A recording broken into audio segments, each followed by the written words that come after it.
ஒரு வசனத்தை வாசிக்கலாமா? நீங்கள் ஆபிரகாமை குறித்து அப்போஸ்தலர் 11ஆம் அதிகாரத்தினுடைய 8வது வசனத்தை வாசிக்கலாமா? அப்போஸ்தலர் 11ஆம் அதிகாரத்தினுடைய 8வது வசனத்தை வாசிக்கும் போது, அதற்கு நான், ஆண்டவரே அப்படியே அல்ல, தீட்டும் அசுத்தமுமாய் இருக்கிறது யாதொன்றையும் ஒரு காலும் என் வாய்க்குள்ளே போனது இல்லை என்றேன். அடுத்து இன்னொரு வசனத்தை கூட வாசிக்கலாம். நீங்கள் அப்போஸ்தலர் 7ஆம் அதிகாரத்தினுடைய 2வது வசனத்தை வாசிக்கலாமா? அப்போஸ்தலர் 7ஆம் அதிகாரத்தினுடைய 2வது வசனம், அதற்கு அவன், சகோதரரே பிதாக்களே கேளுங்கள், நம்முடைய பிதாவாகிய ஆபிரகாம் காரார் ஊரிலே குடியிருக்கிறதற்கு முன்னே மெசபத்தோமியா நாட்டில் இருக்கும்போது மகிமையின் தேவன் அவருக்கு தரிசனமாகி, நீ உன் தேசத்தையும் உன் இனத்தையும் விட்டு புறப்பட்டு நான் உனக்கு காண்பிக்கும் தேசத்திற்கு வா என்றார். நல்லா கவனிச்சுங்க. இந்த இடத்துல நீங்க ரொம்ப கவனமா இந்த வசனத்தை நோட் பண்ணணும். இன்னொரு விஷயம் கூட நீங்க வாசிங்க, இது அவசியமான ஒன்று. அதற்கு அவன், சகோதரரே பிதாக்களே கேளுங்கள், நம்முடைய தேவனாகிய ஆபிரகாம் கானான் ஊரிலே குடியிருக்கிறதற்கு முன்னமே மெசபத்தோமியா நாட்டிலே இருக்கும்போது மகிமையின் தேவன் அவருக்கு தரிசனமாகி, நீ உன் தேசத்தையும் உன் இனத்தையும் விட்டு புறப்பட்டு நான் உனக்கு காண்பிக்கும் தேசத்திற்கு வா என்றார். இதே வசனத்தை இப்படி ஞாபகம் வச்சுக்கோங்க. ஞாபகம் வச்சுட்டு இன்னொரு வசனத்தை வாசிங்க. ஆதியாகமம் 12ஆம் அதிகாரத்தினுடைய 1வது வசனத்தை வாசிக்கலாமா? ஆதியாகமம் 12ஆம் அதிகாரம் 1வது வசனம், கர்த்தர் ஆபிரகாமை நோக்கி, நீ உன் தேசத்தையும் உன் இனத்தையும் உன் தகப்பன் வீட்டையும் விட்டு புறப்பட்டு நான் உனக்கு காண்பிக்கும் தேசத்திற்கு போ. கவனிங்க, இந்த இடத்துல ஆதியாகமத்தில் என்ன வாசிக்கிறோம் அப்படின்னு சொன்னா, நான் உனக்கு காண்பிக்கும் தேசத்திற்கு போ அப்படின்னு ஆண்டவர் சொல்றாரு.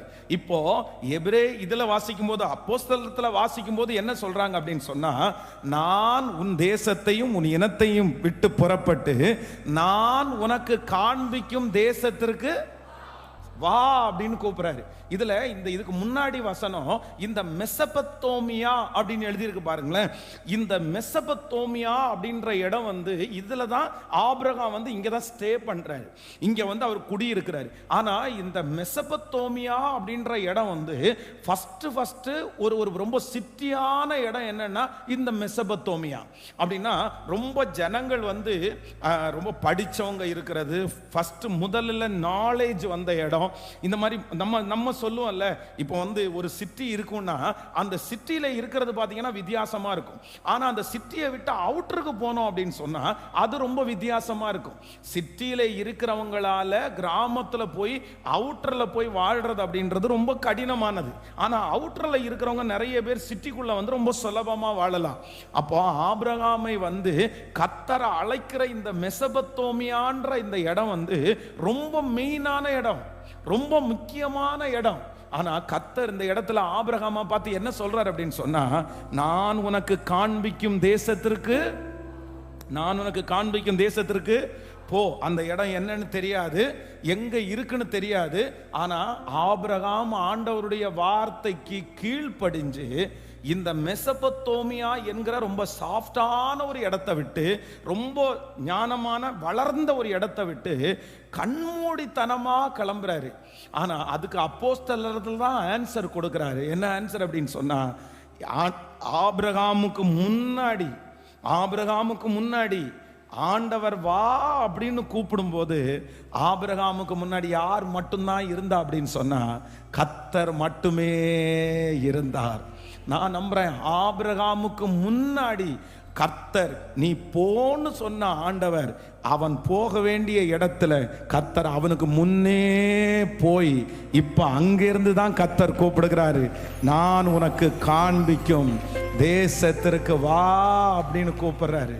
அப்போ சில இடங்களெல்லாம் ஆண்டவருடைய பிள்ளைகள் ஒரு பெரிய நோக்கத்தை ஆண்டவர் முன்னாடி வச்சு, ஒரு பெரிய திட்டத்தை ஆண்டவர் முன்னாடி வச்சு உங்களை என்ன பண்ணுவார்னா அழைப்பார். நீ வாப்பா, நீ கிரியை செய்ப்பா, நீ இறங்கி வா அப்படின்னு சொல்லுவார். ஆனா அந்த இடத்துல எதுவுமே இருக்காது. நீங்க இந்த கர்த்தர் இந்த இடத்தை விட்டு உங்களை கொண்டு போகும்போது சில நேரத்தில் உங்க கண்ணுக்கு முன்னாடி ஒண்ணுமே இருக்காது. ஆனா நான் என்ன நம்புறேன் அப்படின்னு சொன்னா, உங்களை அழைக்கிற ஆண்டவர், உங்களை நடத்துகிற ஆண்டவர், உங்களுக்கு முன்பாக கடந்து போகிற ஆண்டவர், அங்கே கர்த்தர் இருக்கிறார். இந்த சத்தத்தை கேட்கிற யாரோ ஒருத்தர் நீங்க பயந்து போய் நிற்கலாம். இதை தொடங்கலாமா வேண்டாமா, இதை செய்யலாமா வேண்டாமா, நான் எப்படி இதை தாண்டுவேன்? ஆனா கர்த்தர் வாக்கு கொடுக்கிறார், உங்களுக்கு முன்னே கர்த்தர் அந்த இடத்திற்கு கடந்து போய், உங்களுக்கு முன்னே கர்த்தர் கடந்து போய் அந்த இடத்துல எனக்காக கிரியை செய்கிறதற்கு கர்த்தர் வல்லவராயிருக்கிறார். எத்தனை பேர் நம்புகிறோம்?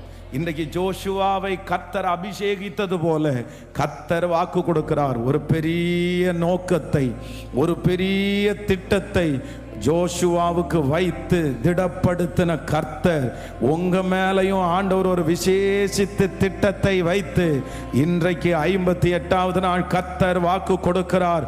பலன் கொண்டு திடமனதாயிரு, திகையாதே, கலங்காதே, நீ போகும் இடமெல்லாம் உன் தேவனாகிய கர்த்தர் உன்னோடு கூட இருக்கிறார், உன்னோடு கூட இருக்கிறார்.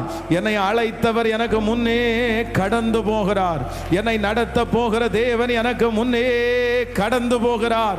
ஹல்லேலூயா! என்னை உண்டாக்கினவர், என்னை சீர்திருத்தவர் முன்னே நடந்து செல்கிறார். என்னை உண்டாக்கினவர்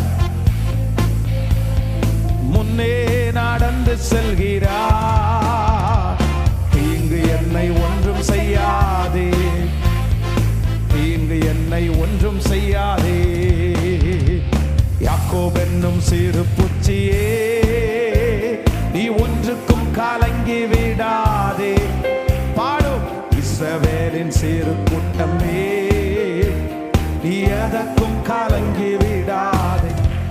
பாடும் யாக்கோபு என்னும் சிறு பூச்சியே, நீ ஒன்றுக்கும் கலங்கி விடாதே.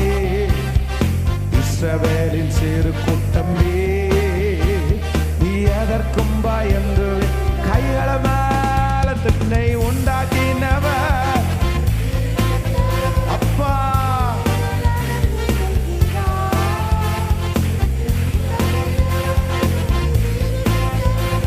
என் முன்னே நடந்து செல்கிறார். தீங்கு என்னை ஒன்றும் செய்யாதே, தீங்கு என்னை ஒன்றும் செய்ய. அழைத்தவர் கைவிடுவாரோ, தெரிந்தவர் விட்டிடுவாரோ. அழைத்தவர் கைவிடுவாரோ, தெரிந்தவர் விட்டிடுவாரோ. பெயர் சொல்லி அழைத்த தேவன், பெயர் சொல்லி அழைத்த தேவன் மகிமை பாடுத்திடுவார், மகிமை பாடு. எல்லாரும் சேர்ந்து கையை முன்னை உண்டாக்கினவர் பாடுங்க, விசுவாசத்தோட பாடுங்க. அப்பா என் முன்னே நடந்து செல்கிறார். தீங்கு என்னை ஒன்றும் செய்யாதே, தீங்கு என்னை ஒன்றும் செய்யா. பலவீனனாவதில்லை, சுகவீனம் தொடர்வதில்லை. பாடும் பலவீனனாவதில்லை, சுகவீனம் தொடர்வதில்லை. சாத்தான் என்னை ஜெயிப்பதில்லை, சாத்தான் என்னை ஜெயிப்பதில்லை.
சிருஷ்டித்தவர்,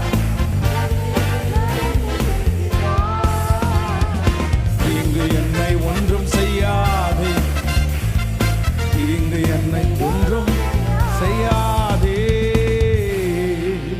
ஹல்லேலூயா, ஆமென். இன்னைக்கு 52வது நாள் ஆண்டவர் நம்மளை எதற்கு நேராக கர்த்தர் நடத்துகிறார் அப்படின்னு சொன்னா, ஜோஷுவா என்கிற ஒரு மிகப்பெரிய தலைவனை நமக்கு முன்பாய் கர்த்தர் காண்பித்து 31 ராஜாக்களை ஜெயித்த 31 ராஜாக்களை ஜெயித்த, பயந்து போய் மோசைய மாதிரி நான் இல்லை, அவர் அளவுக்கு நான் ஒண்ணுமே பண்ண முடியாதுன்னு சொன்ன அந்த ஜோஷுவாவை ஆண்டவர் பிரித்தெடுத்து 31 ராஜாக்களை ஜெயிக்க வைத்து அவரை தைரியப்படுத்தி பலப்படுத்தி, இல்லப்பா பெரிய திட்டத்தை நான் வச்சிருக்கிறேன் அப்படின்னு கர்த்தர் வாக்கு கொடுத்து அந்த கொண்டு போன அந்த ஜோஷுவாவை ஆண்டவர் நமக்கு முன்பாய் நிறுத்துகிறார். எனக்கு தெரியும் நிச்சயமா ஆண்டவர் இந்த ஜெபத்துல அநேகரை இப்படிதான் ஆண்டவர் உருவாக்குறார். உங்களை மட்டும் இல்ல, ஆண்டவர் உங்களுடைய பிள்ளைகளை கர்த்தர் உருவாக்கி கொண்டிருக்கிறார். இது நம்புறவர்களுக்கு அப்படியே நடக்கும் என்று நான் நம்புகிறேன். ஆமென். மோசே சில ராஜாக்களை ஜெயித்திருப்பாரானால் கர்த்தர் ஜோஷுவாவை 31 ராஜாக்களை ஜெயிக்க பண்ணின கர்த்தர் உங்களையும் என்னையும் கர்த்தர் கொண்டு பெரிய ராஜாக்களை கர்த்தர் சங்காரம் பண்ண போறாரு. ஆமென். பலன் கொண்டு திடமனதாயிரு, திகையாதே, கலங்காதே, நீ போகும் இடமெல்லாம் உன் தேவனாகிய கர்த்தர் உன்னோடு கூட இருக்கிறார். எங்க போனாலும் அதான் வேதம் சொல்லுது, தாவீது போன இடத்திலெல்லாம் கர்த்தர் அவனோடு இருந்தார்.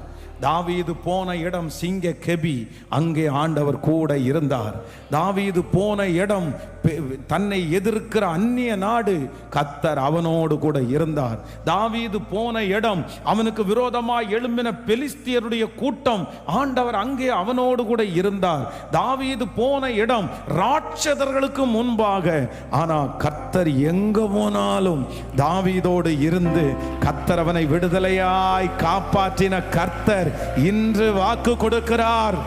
இன்று வாக்கு கொடுக்கிறார். கர்த்தருடைய பிள்ளையே, நீங்க எங்க போனாலும் என்னோடு இந்த வாக்குத்தத்தம் எனக்கு நிறைவேறட்டும் ஆண்டவரே, எனக்கு நிறைவேறட்டும் ஆண்டவரே. ஹல்லேலூயா. இந்த வசனத்தை நான் தியானிச்சுட்டு இருக்கும்போது விசேஷமாக 50வது நாள் எலியா எலிசா, அந்த எலியாவினிடத்திலிருந்து பெற்றுக்கொண்ட அந்த எலிசா 2 மடங்கான ஒரு அபிஷேகம் அப்படின்றத குறித்து நம்ம தியானிச்சோம். அப்ப ஆண்டவர் இந்த வசனத்தை அதோட அப்படியே கனெக்ட் பண்ணி, அப்படின்னா என்ன அப்படின்னு சொன்னா, இந்த எலியா தன்னுடைய வாழ்க்கையிலே கர்த்தர் ஒரு பெரிய நோக்கத்திற்காக இந்த எலிசாவை கர்த்தர் கொண்டு போறாரு.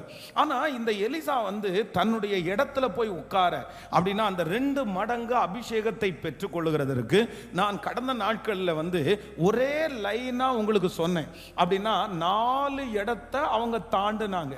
ஒன்று கில்கால், இன்னொன்று பெத்தேல், இன்னொன்று எரிகோ, இன்னொன்று யோர்தான்.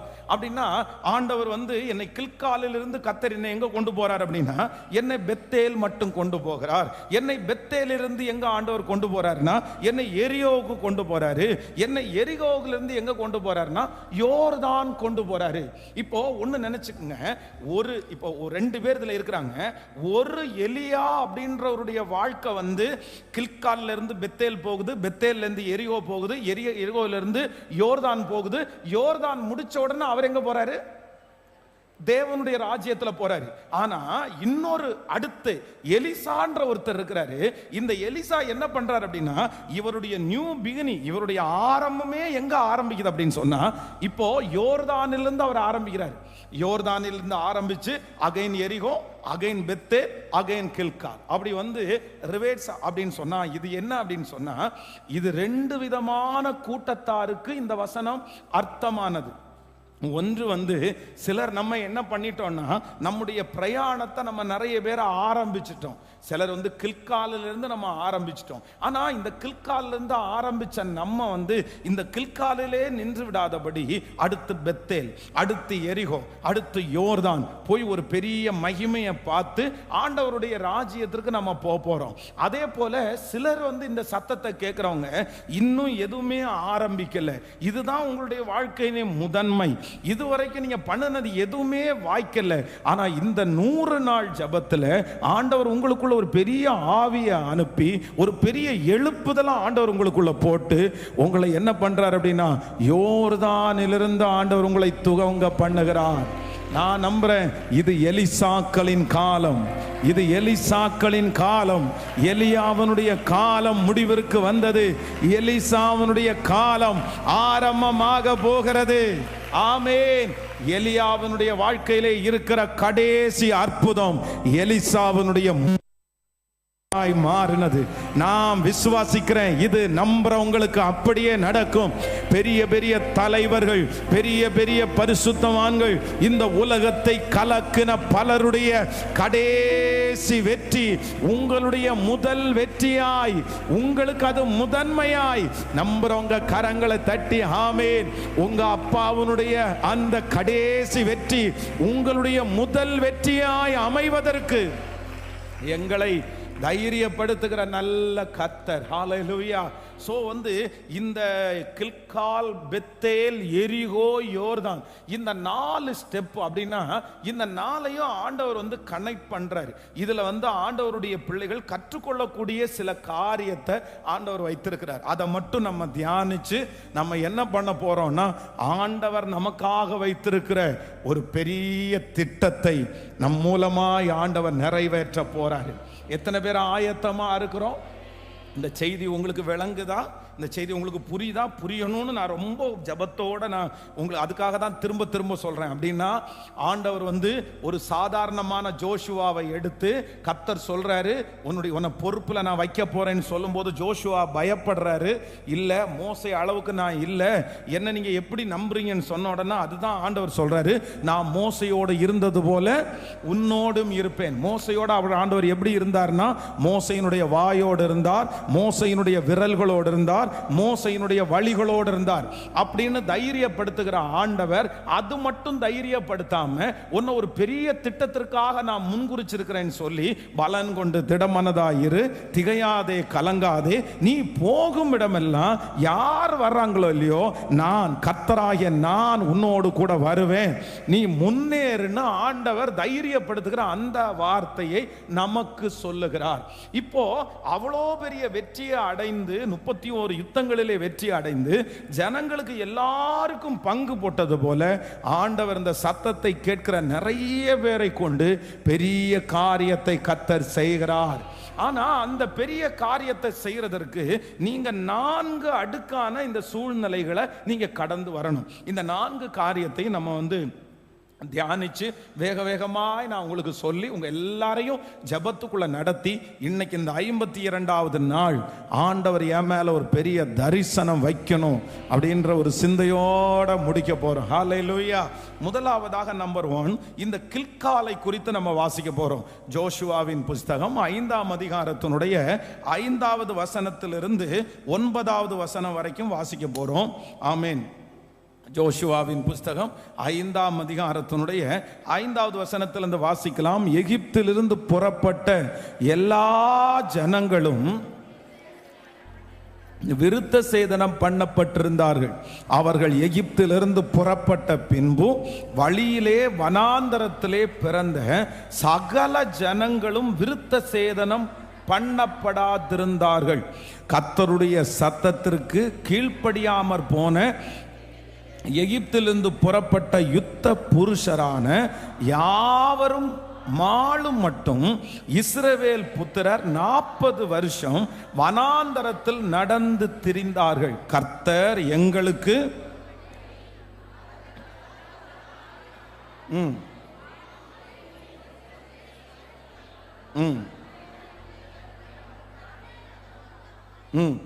அவர்கள் காண்பதில்லை என்று கர்த்தர் அவர்களுக்கு ஆணையிட்டிருந்தார். அடுத்த ஒரு வசனத்தை கூட வாசிக்கலாம். ஆமென். அவர்களுக்கு அவர்களுக்கு பதிலாக அவர் எழும்ப பண்ணின அவர்கள் பிள்ளைகளை ஜோஷுவா விருத்த சேதனம் பண்ணி இருந்தான். வழியிலே அவர்களை விருத்த சேதனம் பண்ணாததினால் அவர்கள் விருத்த சேதனம் இல்லாதிருந்தார்கள். ஹல்லேலூயா. கைகளை உயர்த்தி ஒரு ஹல்லேலூயா சொல்லலாம். ஆண்டவருடைய பிள்ளைகளே, இந்த இடத்துல என்ன நடக்குது அப்படின்னு சொன்னா, ரொம்ப அழகாய் ஒரு காரியத்தை இந்த இடத்துல வாசிக்கிறோம். அப்படின்னா ஒரு நியூ ஜெனரேஷன், அப்படின்னா ஒரு புதிய ஜெனரேஷன். ஏற்கனவே ஆண்டவர் இஸ்ரவேல் ஜனங்களை எகிப்திலிருந்து புறப்பட பண்ணும்போது லட்ச ஜனங்கள் எகிப்திலிருந்து புறப்பட்டாரு. ஆனா வர்ற வழியில அந்த ஜனங்கள் வணங்கா கழுத்துள்ள ஜனங்களா இருந்து இப்ப என்ன பண்றாங்க அப்படின்னு சொன்னா, ஆண்டவருக்கு விரோதமாய் முறிமுறுத்து நிறைய ஜனங்கள் வனாந்தரத்திலே அவர்கள் விழுந்து போனார்கள், வனாந்தரத்தில் அவர்கள் மடிந்து போனார்கள். ஆனா இந்த கில்காலிலே என்ன நடக்குது அப்படின்னு சொன்னா, கர்த்தர் ஒரு நியூ ஜெனரேஷனை, ஒரு புது ஜெனரேஷனை கர்த்தர் இந்த கில்காலிலிருந்து கர்த்தர் உருவாக்குறத நம்மளால பார்க்க முடியும். அப்படின்னா ஒரு புதிய ஆசீர்வாதத்திற்கு அவர்கள் போய் சேர வேண்டிய அந்த கானான் தேசத்திற்கு ஆண்டவர் என்ன பண்றாருன்னா, எல்லாம் முடிஞ்சிருச்சு, பழைய ஆட்கள் முடிஞ்சிருச்சு, அவர்கள் எல்லாருமே வனாந்தரத்தில் மடிந்து போனார்கள். ஆனா இந்த இடத்திலிருந்து கர்த்தர் இப்ப என்ன பண்றாருன்னா, ஒரு புது ஆவி உள்ளவர்கள். அப்படின்னா பழைய எந்த காரியமும் அவங்களுக்கு ஞாபகம் இல்லை, பழைய ஆட்கள் செய்த எதுவுமே அவங்களிடத்துல இல்லை, பழைய கீழ்ப்படியாமை எதுவுமே இல்லை. கர்த்தர் ஒரு புது ஜெனரேஷனை கர்த்தர் இந்த இடத்திலிருந்து கானானுக்கு நேராய் கர்த்தர் நடத்தி செல்லுகிறார். நாம் விசுவாசிக்கிறேன், இன்றைக்கு ஆண்டவர் ஒரு பெரிய பொறுப்பை வைத்து நம்மை அழைக்கிறார். ஆபிரகாமை ஆதியாகமத்தில் போ அப்படின்னு சொல்றாரு. நான் காண்பிக்கும் தேசத்திற்கு போ, நான் காண்பிக்கும் பொறுப்புக்கு நேராக போ, நான் உனக்காக வைத்திருக்கிற விஷனுக்கு நேராக நீ போ, நீ பயப்படாதே, நீ பலன் கொண்டு திடமனதாயிரு, திகையாதே, கலங்காதே, நான் உன்னோடு கூட வருவேன் என்று நமக்கு ஆணையிட்டுகிற கர்த்தர் நீ போன்னு சொல்லுகிற ஆண்டவர் அப்படியே நம்மை வெறுமையா அனுப்பிவிடாதபடி நம்முடைய எல்லைக்கு போய் நின்று, நம்முடைய தரிசனத்தில் போய் நின்று, அங்கே இருந்து அவருடைய முக பிரசன்னத்தை நமக்கு காண்பித்து நீ வா அப்படின்ற அந்த கர்த்தர் நம்மிடத்தில் எதிர்பார்க்கிற முதல் என்ன அப்படின்னா, நீங்க கில்கால் அப்படின்னு சொல்றது நியூ ஜெனரேஷன், புது மனிதர்கள். ஹல்லேலூயா. எங்க அப்பா இருந்தது மாதிரி நான் இருக்க போறதில்ல, எங்க அம்மா இருந்தது மாதிரி நான் இருக்க போறதில்ல. அவர்களுடைய கீழ்ப்படியாம, அவர்களுடைய கேரக்டர், அவர்களுடைய அந்த நன்றி மறந்தல், இது எதுவுமே இல்லாம கில்கால் அப்படின்றது ஒரு நியூ ஜெனரேஷனை ஆரம்பிக்கிற ஒரு இடமாய் மாறினது. ஆண்டவருடைய பிள்ளைகளே, இன்றைக்கு இந்த சத்தத்தை கேட்கிற உங்களை ஆண்டவர் வா அப்படின்னு கூப்பிடுறாரு. நான் உனக்கு ஒரு பெரிய பொறுப்பை வச்சு காத்துட்டு இருக்கிறேன், ஒரு பெரிய பொக்கிஷத்தை வச்சுட்டு ஆண்டவர் காத்து கொண்டிருக்கிறார், ஒரு பெரிய ஊழியத்தை வச்சுட்டு கர்த்தர் காத்து கொண்டிருக்கிறார், ஒரு பெரிய தலைமைத்துவத்தை ஆண்டவர் வச்சுட்டு காத்துட்டு இருக்கிறார், ஒரு பெரிய பொறுப்பை வச்சுட்டு கர்த்தர் காத்துட்டு இருக்கிறார். அதற்கு ஆண்டவர் உங்களிடத்தில் எதிர்பார்க்கிறது என்ன அப்படின்னு சொன்னா, நீங்க எங்க வரணும் அப்படின்னு சொன்னா, கில்காலுக்கு நீங்க வரணும். இந்த கில்கால் அப்படின்றது என்ன அப்படின்னு சொன்னா, நியூ ஜெனரேஷனை பிறப்பிக்கிற இடம்தான் கில்கால். ஹல்லேலூயா. நீங்க யார் அப்படின்னா, நீங்க நியூ ஜெனரேஷனா மாறணும், புதிய மனிதர்களாய் மாறணும், புதிய உடன்படிக்கை பண்ணப்பட்டவர்களாய் மாறணும். ஆமேன். உங்களுடைய அம்மா செஞ்சதெல்லாம் எடுத்து போட்டுருங்க, உங்க அப்பா செஞ்சதெல்லாம் எடுத்து போட்டுருங்க. உங்க அம்மாவனுடைய கேரக்டர் மாதிரி நீங்க இருக்காதீங்க, உங்க அப்பாவனுடைய கெட்ட குணங்களை மாதிரி உங்களுக்கு வரக்கூடாது. உங்க குடும்பத்தில் இருக்கிற மனிதர்கள் செய்தது போல நீங்க இருக்கக்கூடாது. உங்க சொந்தக்காரங்க ஆண்டவருக்கு விரோதமாய் செய்தது போல நீங்க செய்யக்கூடாது. இந்த ஜெனரேஷன் என்ன ஜெனரேஷன் அப்படின்னு சொன்னா, இதுவரையிலும் இருந்தவங்க எல்லாரும் மாண்டு போனார்கள். ஒரு நியூ ஜெனரேஷன். சொல்லுங்க பார்க்கலாம் எல்லாருமே, ஒரு புதிய ஜெனரேஷன், ஒரு புதிய கூட்டம். ஆமே, நாங்கள் புதுமையாக்கப்பட்டவர்கள்.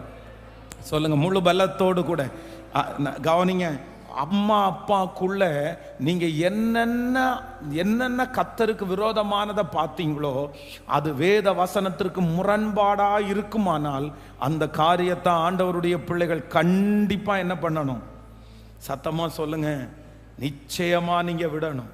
சில நேரத்தில் நம்முடைய அப்பா அம்மா கூட, நம்முடைய சொந்தங்கள் கூட நம்மளை தவறாய் வழி நடத்த முடியும். அவங்களுடையதை ஃபாலோ பண்ணாதீங்க, அவர்களுடையதை திரும்ப திரும்ப கொண்டு வராதீங்க.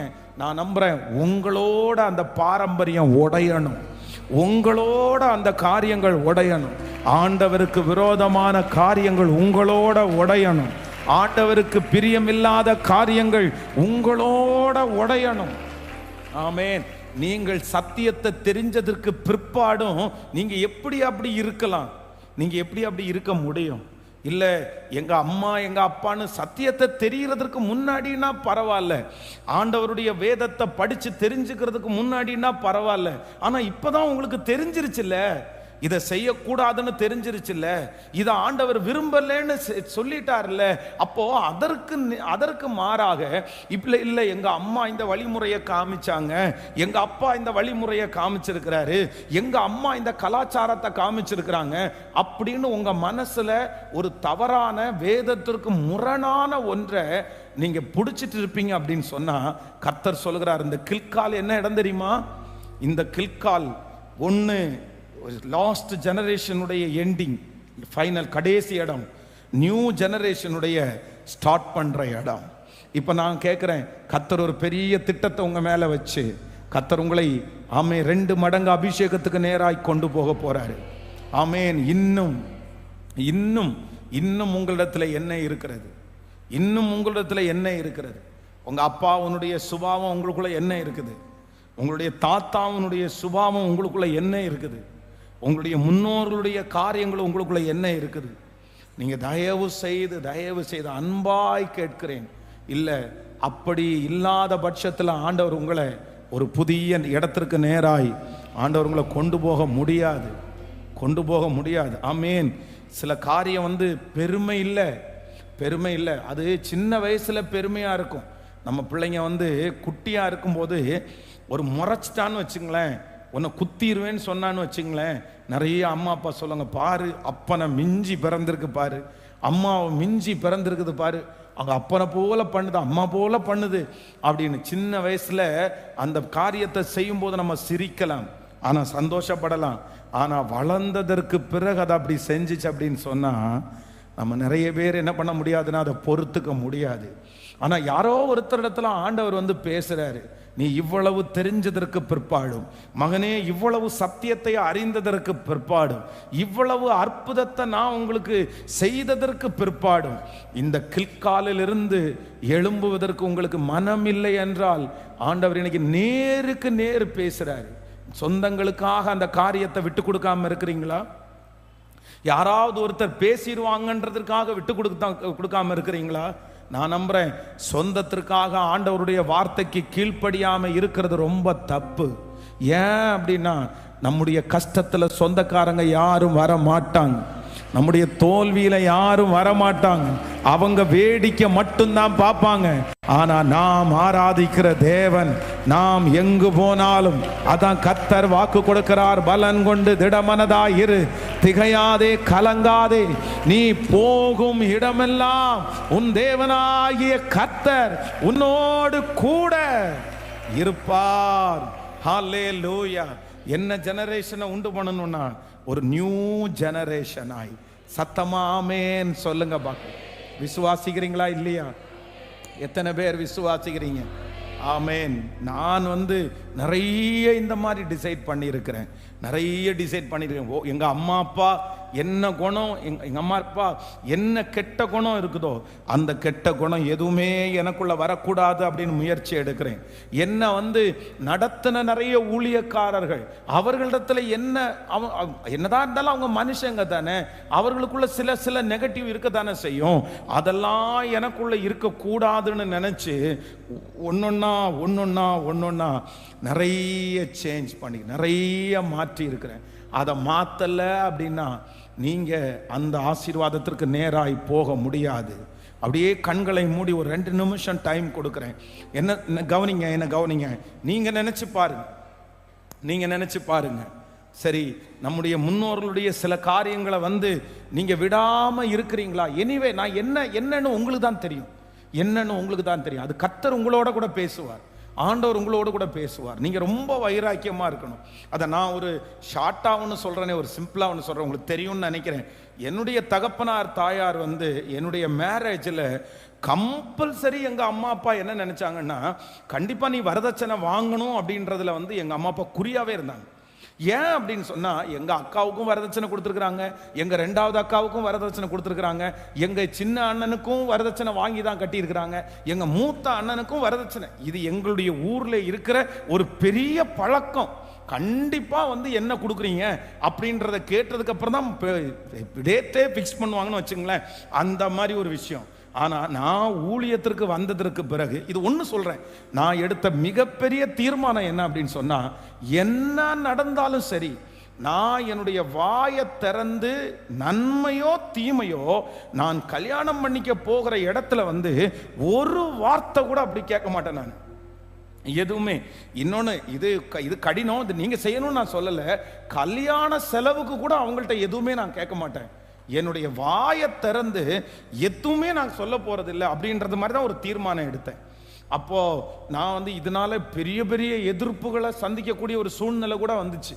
அப்போ ஆனா நான் உறுதியாய் நின்றேன். இன்னைக்கு நீங்க கேட்டு பாருங்க, பாஸ்டர் அம்மாவட்டையோ அவங்க ஃபேமிலியிட்டோ நீங்க கேட்டு பாருங்க, என்னுடைய இன்று எங்க பாஸ்டர் அவங்கள நல்லா வச்சுக்கலாம், என்ன ஆண்டவர் நல்லா வச்சுக்கலாம், ஆனா ஒரு ரூபாய் கூட எந்த காரியத்திலையுமே அவங்க ஏதாவது நீங்க எதிர்பார்க்குறீங்க, எனக்கு எந்த எக்ஸ்பெக்டேஷன், எந்த எதிர்பார்ப்புமே எனக்கு இல்லை. ஆனா திருமண செலவு கூட ஆண்டவர் அப்படியே கடினமா தான் இருந்துச்சு, ஆனா ஆண்டவர் நடத்திட்டாரு.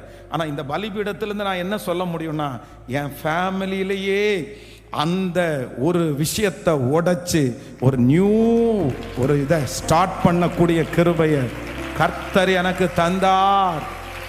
எனக்கு தந்தார். நான் நம்புறேன், ஒரு நியூ ஜெனரேஷன், ஒரு புது ஜெனரேஷன் கர்த்தரை சேவிக்கும். பிரதர், உங்க பரம்பரையா என்ன இருந்துச்சுன்னு எனக்கு தெரியாது, கர்த்தருக்கு தெரியும். நீங்க சொந்த வம்சமா எதுல வந்தீங்கன்னு எனக்கு தெரியாது, அது கர்த்தருக்கு தெரியும். ஆனா நான் நம்புறேன், அந்த கேரக்டரை நீங்க விட்டுருங்க, அதை விடாத பட்சத்திலே கண்டிப்பாக நீங்க கில்கால் இருந்து போக முடியாது. கில்கால் அப்படின்றது ஒரு பழைய ஜெனரேஷன் முடிஞ்சு ஒரு புது ஜெனரேஷன் ஆரம்பிக்கிறது தான் கில்கால். ஹல்லேலூயா. நான் நம்புறேன், கர்த்தர் உங்களை நடத்துவார். கர்த்தரை ஏற்றுக்கொண்டதுக்கு பிற்பாடு அவர்களுக்கும் நமக்கும் பாரம்பரியத்திற்கும் நமக்கும் சம்பந்தமே இல்லை. சில வம்சம், சில அந்த ஏரியா, இல்லைன்னா சில மனிதர்கள், இவங்களுக்கு எல்லாருக்கும் சில கேரக்டர் இருக்கும். அது அவங்களுடைய ரத்தத்தில் ஊறி போனதா இருக்கும். அப்படின்னா உலகத்தில் இந்த ஜாதி இந்த மாதிரிலாம் சொல்ல, அவங்க எல்லாருக்குமே ஒவ்வொரு கேரக்டர் இருக்குன்னு வச்சுக்கோங்களேன். ஆனால் நான் என்ன சொல்றேன்னா, அப்படி இருக்கிற கேரக்டர் உங்களுக்கும் எனக்கும் வரக்கூடாது. எங்க ஜாதிக்காரங்களுக்கு இப்படிதான் இந்த மாதிரி இருக்கும் அப்படின்றத பெருமையாய் பேசுகிறவங்க ஆண்டவருடைய பிள்ளைகளே இல்லை. நம்ம ஒரு ஆண்டவருடைய பிள்ளைகளா இருந்துட்டு எப்படி நம்ம அதை செய்ய முடியும்? அப்படி ஒருவேளை உங்களுடைய யாராவது இருந்தாங்கன்னா, நீங்க அதிலிருந்து விடுதலை ஆக்கப்படுகிறது தான் கர்த்தர் உங்க மேல வச்சிருக்கிற அபிஷேகம். ஹல்லேலூயா. சொல்லுங்க பார்க்கலாம். இப்போ நான் உங்களுக்கு அதான் ஒரு 2 minutes டைம் இந்த ஆன்லைன்ல இருக்கிற பிள்ளைகளுக்கும் தர்றேன். கர்த்தர் தெளிவா பேசுறாரு. ஆண்டவர் உங்களை அடுத்த லெவலுக்கு ஆண்டவர் கொண்டு போறாரு. கர்த்தர் எலியாவின் மேல் இருந்த அபிஷேகத்தை கர்த்தர் 2 மடங்கு தருவேன் என்று 50வது நாள் கர்த்தர் வாக்கு கொடுத்தார். நம்மை ஒரு பெரிய நோக்கத்தை, திட்டத்தை வச்சு அதற்கு நேரா ஏசப்பா நம்மளை கிருபையாய் ஆண்டவர் கொண்டு போறாரு. அதனால இப்போ ஏதாவது விடணுமா? இப்போ ஆண்டவருடைய சமூகத்தில் நீங்க ஜெபம் பண்ணுங்க. Thank you Jesus. ஒரு சம்பவத்தை சொல்லிட்டு உங்களுக்கு சொல்றேன். ஒரு வீட்டில் ஜெபிக்கிறதுக்காக போயிருந்தேன். அந்த வீட்டில் ஜெபம் பண்றதுக்காக போயிருக்கும் போது அந்த ஃபேமிலி ஜபம் தான், ஜஸ்ட் அவங்க வீட்டில் ஜெபம் பண்ணுறதுக்காக கூப்பிட்டுருந்தாங்க. சரி, நானும் சும்மா ஜெபம் பண்ணுறதுக்கு தான் போனேன்.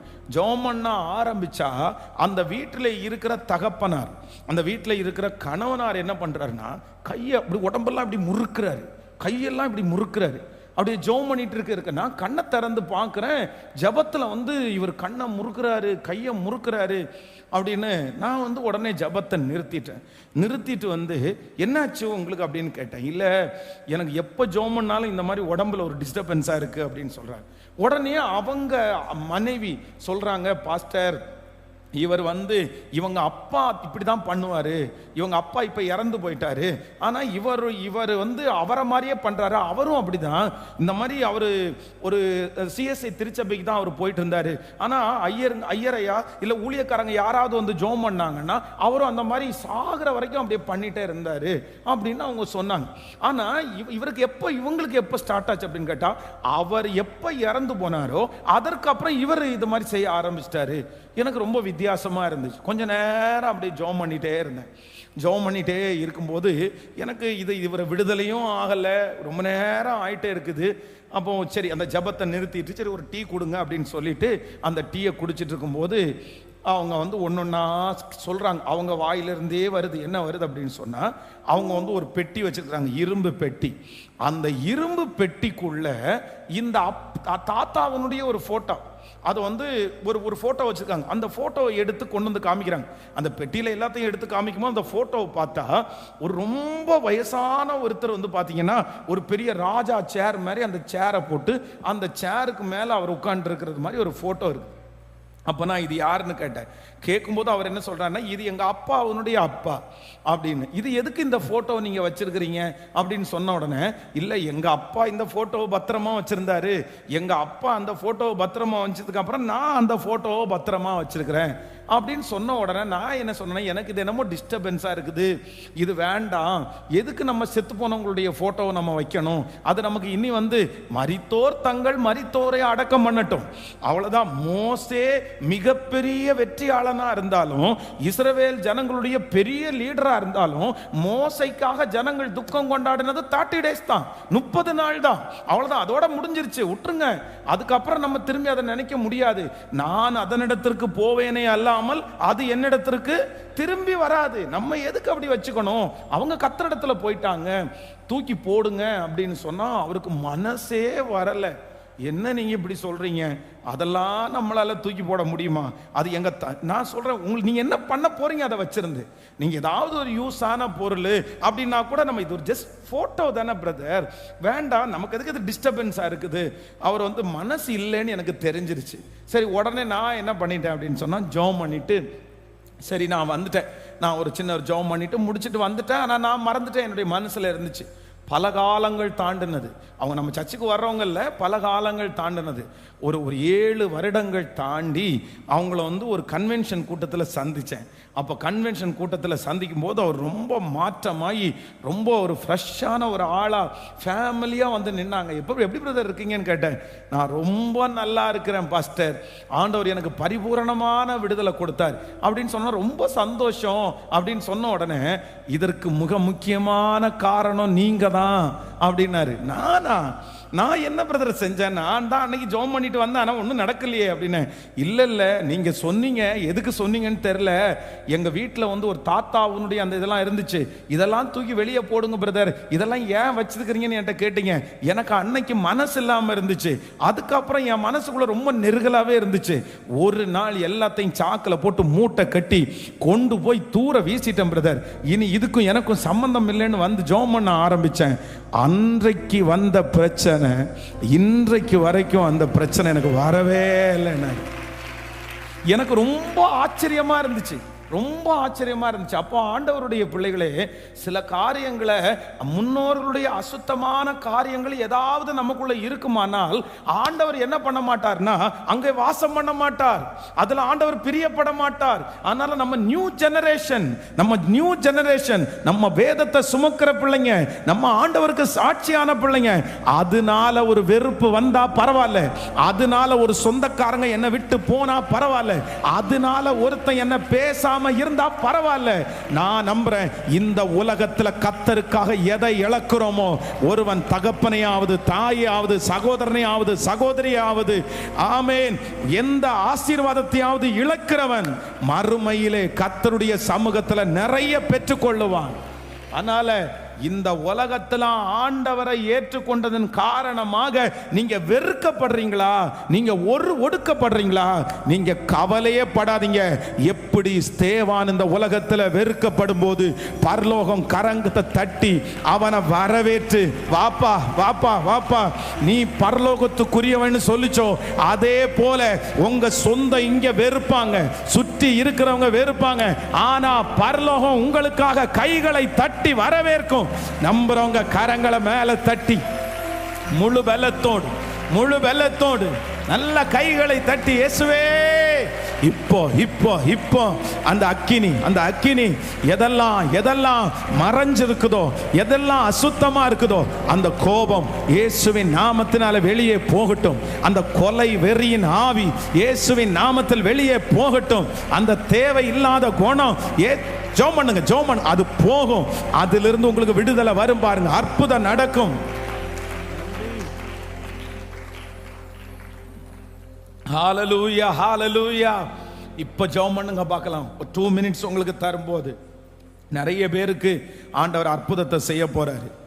கர்த்தரால் நீங்கள் ஆசீர்வதிக்கப்பட்டவர்களாய் மாற போகிறீர்கள். ஹalleluya. எனக்குள்ள ஓடுகிற ரத்தம் இயேசுவின் ரத்தம். என்னுடைய தகப்பனார் தாயாருடைய ரத்தம் அல்ல, எனக்குள்ள ஓடுகிற ரத்தம் இயேசுவின் ரத்தம். நான் அந்த அதெல்லாம் இல்லை, நான் பரலோக ஜாதியை சேர்ந்தவன். எனக்கு அப்பா தகப்பனா இருக்கிறாரு.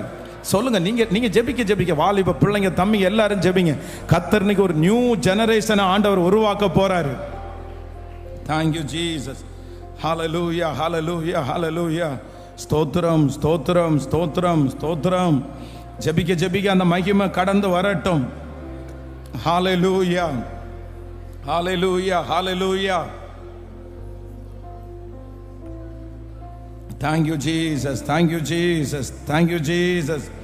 அப்பா கிருபை கிருபை கிருபை கிருபை கிருபப்பா கிருபப்பா கிருபப்பா. ஜெபிக்க கர்த்தருடைய கிருபை வரட்டும். நன்றி இயேசுவே, நன்றி இயேசுவே. ஸ்தோத்திரம் ஸ்தோத்திரம் ஸ்தோத்திரம் ஸ்தோத்திரம். ஹalleluya hallelujah hallelujah hallelujah hallelujah hallelujah. நம்பிக்கையில்லா நிலையானதோ, விசுவாசம் முன்னில் குறைவானதோ.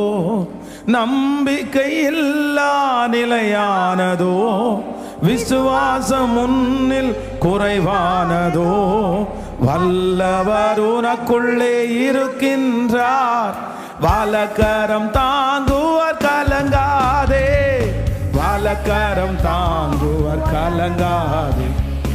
எனக்குள்ளே இருக்கின்ற என் இயேசு என்றும் பெரியவரே, எனக்குள்ளே பாடு பெரியவரே. நான் அறியாததும் எனக்கு எட்டாததும் மான பெரிய காரியம் செய்திடுவார். அறநூற்று எட்டாததும் மான பெரிய காரியம் செய்திடுவார். ஹalleluya ஆமென். கவனிங்க, சில இடத்துல அம்மாவை சார்ந்து அப்பாவை சார்ந்து சில பிள்ளைகள் இருந்துதான் ஆகணும். ஏன் அப்படின்னா, குடும்பத்தை விட்டுட்டு வர முடியாது, அம்மா அப்பாவை விட்டுட்டும் வர முடியாது. இந்த மாதிரி சிலர் கணவனார் அந்த மாதிரி இருப்பாங்க. அதை எதுவுமே நம்ம செய்ய முடியாது. ஏன்னா அது ஒரு பெரிய கட்டு. அவங்களுக்கு விரோதமாக நம்ம எப்படி நின்னோம் அப்படின்னு சொன்னால் குடும்பம் ஒன்றும் இல்லாமல் போயிடும், குடும்பம் பிரிஞ்சிடும். ஆனால் அது இல்லை, அதை கர்த்தர் பார்க்கிறார், அந்த சூழ்நிலையை ஆண்டவர் பார்க்கிறார். ஏன் அப்படின்னு சொன்னால், இருதயத்துக்குள்ளே யார் தான் இருக்கா? கர்த்தர் தான் இருக்கிறாரு. நம்ம வெளி தோற்றத்தில் பண்ணுறதெல்லாம் ஒன்றும் இல்லை, அதெல்லாம் ஒன்றும் இல்லை. என் மனசுக்குள்ளே யார் இருக்கான்னா கர்த்தர் இருக்கிறார். ஏன்னா என்னுடைய சூழ்நிலைக்காக நான் ஏன் இதை வச்சிருக்கிறேன்னா சூழ்நிலைக்காக வச்சிருக்கிறேன். நான் இதை ஏன் செய்ய வேண்டியதாக இருக்குன்னா நான் செய்யலை. அந்த மாதிரி இருக்கிறத கர்த்தர் பார்க்கிறார், உங்கள் சூழ்நிலையை பார்க்குறார். ஆனால் உங்களுக்கு இப்போ சுயாதீனம் வந்துருச்சு, உங்களுக்கு இப்போ ஆளுகை தன்மை வந்துச்சு. இப்போ நீங்க அதை குறித்து டிசைட் பண்ற அத்தாரிட்டி உங்களுக்கு வந்துருச்சு. நீங்க தான் இப்ப அந்த இடத்துல கிங். நீங்க என்ன சொன்னாலும் நீங்க டிசைட் பண்ணிக்கலாம். நீங்க இன்னொருத்தரை சார்ந்து வாழ வேண்டிய அவசியம் இல்லை. ஆனா அந்த ஒரு சூழ்நிலைக்குள்ள வந்ததற்கு பிற்பாடும் அவங்க நினைச்சிருவாங்களோ இவங்க நினைச்சிருவாங்களோ அப்படின்னு மனுஷனுக்காக சில காரியத்தை நீங்க என்ன பண்ண முடியாது, ஃபாலோ பண்ண முடியாது. உங்களுக்கு புரியுதுன்னு நினைக்கிறேன். புரியுதா உங்களுக்கு? ஒரு கர்த்தர் ஆண்டவர் ரொம்ப ஜெனரலானவர், ரொம்ப ஜெனரல். இப்போ நிறைய பேர் ஒரு காலத்தில் full and full white sari, white shirt, pant அந்த மாதிரி தான் பண்ணிட்டு இருந்தாங்க. ஆனால் இப்போ காலங்கள் மாற மாற என்ன ஆச்சு அப்படின்னு சொன்னால், இல்லை ஒயிட் அப்படி போட்டால் என் ஃபேமிலியில் தப்பாக நினைக்கிறாங்க, இவங்க ஃபேமிலியில் தப்பாக நினைக்கிறாங்க அப்படின்னு நிறைய பேர் சொல்லும்போது, சரி ஓகே, கர்த்தருடைய வெளி தோற்றத்தை பார்க்கல, எங்கே தான் பார்க்குறாரு, இருதயத்தான் பார்க்குறாரு. உங்களுடைய சூழ்நிலை அப்படி, சரி ஓகே, அதை பார்த்து அது வேற. ஆனால் எனக்கு எல்லாவற்றையும் செய்கிறதற்கு அதிகாரம் எனக்கு வந்துருச்சு.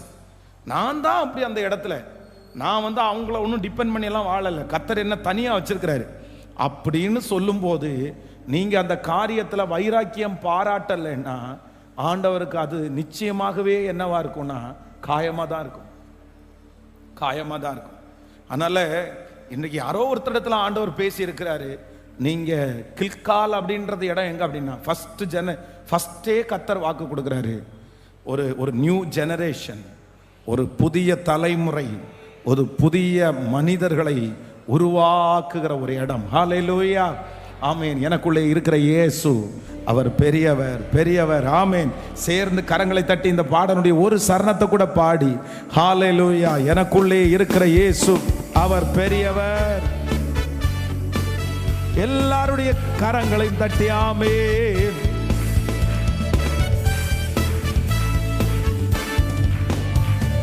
சூழ்நிலை எல்லாம் எதிரானதோ, சுற்றத்தார் உன்னில் பகையானாரோ. சூழ்நிலை எல்லாம் எதிரானதோ, சுற்றத்தார் உன்னில் பகையானாரோ. வல்லவர் உனக்குள்ளே இருக்கின்றார், பலகரம் தாங்குவார், கலங்காதே. பலகரம் தாங்குவார். கைகளை மேல தட்டி எனக்குள்ளே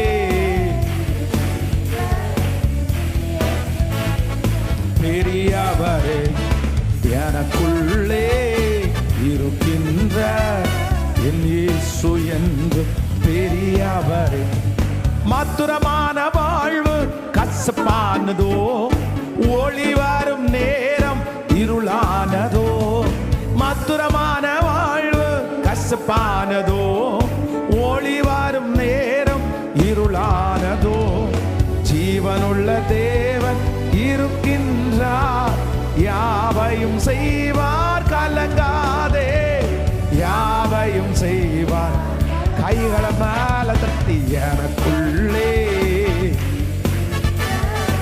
இயேசு என்ற பெரியவர், எனக்குள்ளே இருக்கின்ற இயேசு என்ற பெரியவர்.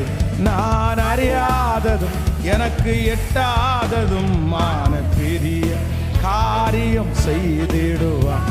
நான் அறியாததும் எனக்கு எட்டாததும் மான பெரிய காரியம் செய்திடுவார். ஹல்லேலூயா. நம்பர் 2, இரண்டாவதாக ஆண்டவர் ஒரு பெரிய நோக்கத்தை நமக்காக ஆயத்தப்படுத்தி, இந்த செய்தி உங்களுக்கு புரிஞ்சிச்சு நினைக்கிறேன். அப்படியே நீங்க என்னோடய டிராவல் பண்ணணும். ஒரு பெரிய காரியத்தை ஆண்டவர் ஜோஷுவாவுக்கு வச்சு கர்த்தர் அவனை அழைச்சி என்ன சொல்றாருன்னா, நான் மோசையோடு இருந்தது போல உன்னோடும் இருப்பேன் அப்படின்னு சொன்ன ஆண்டவர், அவர் பயந்து போகும்போது பலன் கொண்டு திடமனதாயிரு, திகையாதே, நீ போகும் இடமெல்லாம் நான் உன் கூட நான் இருப்பேன் அப்படின்னு கர்த்தர் வாக்கு கொடுக்கிறாரு. அப்போ அதே காரியத்தை கர்த்தர் ஆபிரகாமுக்கு கர்த்தர் சொல்லி, நீ மெசொப்பொத்தேமியாவை விட்டு என்ன பண்ணு, நீ வா, நான் உன்னை பெரிய ஜாதியா மாற்ற போறேன் அப்படின்னு சொன்ன ஆண்டவர், கர்த்தர் அங்க அவனுக்கு முன்னாடி கர்த்தர் கடந்து போய் கர்த்தர் வா அப்படின்னு ஆண்டவர் கூப்பிடுறாரு. அப்படி ஒரு டிராவலை தான் ஆண்டவர் இந்த 52வது நாள் நமக்கு எல்லாருக்கும் ஆண்டவர் தந்துட்டே இருக்கிறாரு. நம்மளை கத்தர் நம்ம மேல ஒரு பெரிய திட்டத்தை வச்சு கத்தர் அழகா கிருபையாய் கத்தர் கொண்டு போறாரு. உன் கூட நான் இருப்பேன்னு கத்தர் வாக்கு கொடுக்கிறாரு. கத்தர் உங்க கூட இருக்க போறாரு. நம்ம கூட ஆண்டவர் இருப்பாரு. இப்போ நம்ம கூட இருக்கிறன்ற ஆண்டவர் அந்த அந்த லட்சியத்தை அடைகிறதுக்கு 4 ஸ்டெப் நம்மளை தாண்டணும்னு கத்தர் சொல்றாரு. அதுல முதல் ஸ்டெப் என்ன அப்படின்னா கில்கால். இந்த கில்கால் அப்படின்னு சொல்றது என்ன இடம் அப்படின்னா, பழைய இதுக்கு முன்னாடி இருக்கிற எல்லா ஜெனரேஷனும் முடிஞ்சு ஒரு நியூ ஜெனரேஷன் ஆரம்பிக்கிற இடம் தான் கில்கால். ஆமென். நீங்க என்னவா மாற போறீங்க? ஒரு நியூ ஜெனரேஷன். சொல்லுங்க எல்லாருமே சத்தமா. நியூ ஜெனரேஷன் உடனே இவ்வளோ பெரிய பேண்டை போட்டு இவ்வளோ முடிய வளர்த்துட்டு அந்த நியூ ஜெனரேஷனை சொல்லலை. இந்த நியூ ஜெனரேஷன் என்ன அப்படின்னு சொன்னா, பழைய அந்த எல்லா பாரம்பரியங்களையும் விட்டு ஒரு புதிய அனுபவத்திற்கு நேராய். ஹல்லேலூயா. நம்பர் 2, இரண்டாவதாக ஃபர்ஸ்ட் கில்கால். அடுத்து எங்க அப்படின்னு சொன்னா பெத்தேல். வாசிக்கலாம். பெத்தேல் அப்படின்றது என்ன அப்படின்னு வாசிக்கலாம். ஆதியாகமம் 35வது அதிகாரத்தினுடைய 1வது வசனத்திலிருந்து 4வது வசனம் வரைக்கும் வாசிக்க போகிறோம். ஆதியாகமம் 35ஆம் அதிகாரத்தினுடைய 1வது வசனத்திலிருந்து வாசிக்கலாம். தேவன் யாக்கோபை நோக்கி, நீ எழுந்து பெத்தேலுக்கு போய் அங்கே குடியிருந்து நீ உன் சகோதரனாகிய ஏசாவின் முகத்திற்கு விலகி ஓடி போகிற போது உனக்கு தரிசனமான தேவனுக்கு அங்கே ஒரு பலிபீடத்தை உண்டாக்கு என்றார். அப்பொழுது யாக்கோபு தன் வீட்டாரையும் தன்னோடு கூட இருந்த மற்ற அனைவரையும் நோக்கி, உங்களிடத்தில் இருக்கிற அந்நிய தெய்வங்களை விலக்கி போட்டு உங்களை சுத்தம் பண்ணி கொள்ளுங்கள், உங்கள் வஸ்திரங்களை மாற்றுங்கள், நாம் எழுந்து பெத்தேலுக்கு போவோம், வாருங்கள். எனக்கு ஆபத்து நேரிட்ட நாளிலே என் விண்ணப்பத்திற்கு உத்தரவு அருளச் செய்து நான் நடந்து வந்த வழியிலே என்னோடு கூட இருந்த தேவனுக்கு அங்கே ஒரு பலிபீடத்தை உண்டாக்குவோம். நல்ல கைகளை மேல தட்டி, நல்ல கரங்களை மேல தட்டி, அநேகம் பேரை ஆண்டவர் பெத்தேலுக்கு கத்தர அனுப்ப போகிறார். பெத்தேலுடைய அனுபவத்திற்கு நம்ம வர போகிறோம். எழுந்து பெத்தேலுக்கு போவோம், வாருங்கள். எனக்கு ஆபத்து நேரிட்ட நாளிலே என் விண்ணப்பத்திற்கு உத்தரவு அருளச் செய்து நான் நடந்து வந்த வழியிலே என்னோடு கூட இருந்த தேவனுக்கு அங்கே ஒரு பலிபீடத்தை உண்டாக்குவோம் என்றார். ஹல்லேலூயா, ஹல்லேலூயா. ஆண்டவருடைய பிள்ளைகளே, நம்பர் 2, நம்ம எல்லாரும் 2வது எங்க வரணும் அப்படின்னு சொன்னா பெத்தேல். இந்த பெத்தேல் அப்படின்றது என்ன அப்படின்னு சொன்னா, கர்த்தர் அந்த யாக்கோபுக்கு தரிசனமான இடம் தான். எந்த இடம் அப்படின்னா பெத்தேல். அப்படின்னா தன்னுடைய தகப்பன் தன் தாயாரை விட்டு இதுவரைக்கும் வெளியே போகல, ஒரு அனாதைய போல வரான். எங்க போறான் எங்க வரான் எதுவுமே தெரியல. ஒரு சில பரிசுத்தவான்கள் சொல்றாங்க, அவங்க அம்மா அப்பா அந்த ஒட்டகத்தின் மேல சேனம் வைத்து ஒட்டகத்தின் மேல நிறைய பொருளை வச்சு அனுப்பி விட்டாங்கல்ல, அதையெல்லாம் வழியில வழிப்பறி திருடர்கள் எல்லாத்தையும் புடுங்கிட்டாங்க. இப்போ இவன் இருட்டுதான் அவன் வாழ்க்கையில. அவனுடைய வாழ்க்கையில எத்தனையோ இரவு வந்திருக்குது. ஆனா எல்லா இரவுகளிலையும் அவங்க அம்மா கூட இருந்திருக்காங்க, அவங்க அப்பா கூட இருந்திருக்காங்க. ஆனா தன்னுடைய வாழ்க்கையில இப்ப முதல் முறையா ஒரு இரவை சந்திக்கிறான். அந்த இரவுல அவனுக்கு யாருமே இல்லை. அப்ப வனாந்தரமான ஒரு இடத்துல வெறும் தரையில அங்க இருக்கிற ஒரு கல்லை தூக்கி வச்சு அதுல தலையாணியா வச்சு அப்படியே படுக்கிறான்.